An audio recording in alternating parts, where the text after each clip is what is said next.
हगे अखबारी हो हमर यार मनावा तो एक बेर बात कर लगे।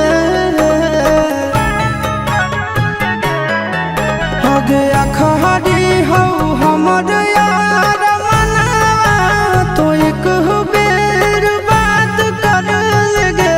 हगे सुना यारवा हो भरती पटनवा में आके मुलाकात कर लेगे। आगे सुना यारवा हो भरती पटनवा में आके मुलाकात कर लेगे। आगे चली जाइबौ छोड़ी के दुनिया विदाई अपने हाथ कर लेगे।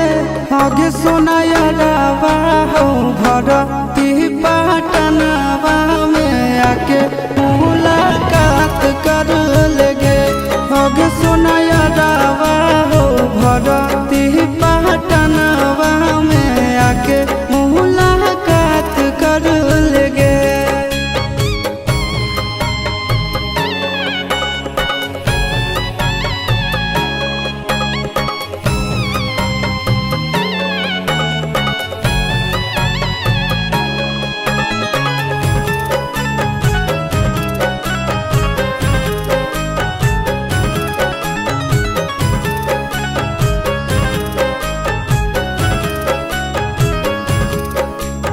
मरे घर पनिया पिलाई दी है जान गे।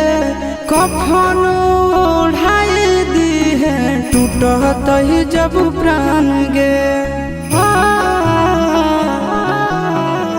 मरे घर पनिया पिलाई दी है जान गे।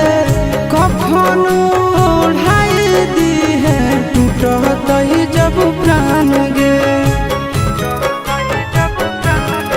हगे हमारा से तोरा जाती प्यार होता भेंट सब छात कर लगे। हगे सोना यारवा हो भरती पटनवा में आके मुलाकात कर लेगे।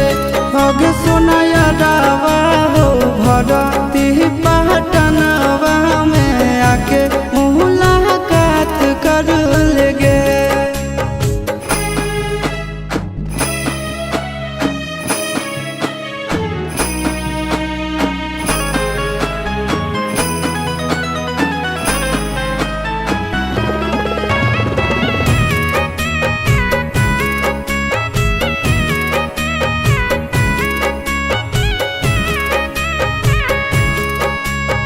डॉक्टर जवाब दिल के बुलावा मौत के।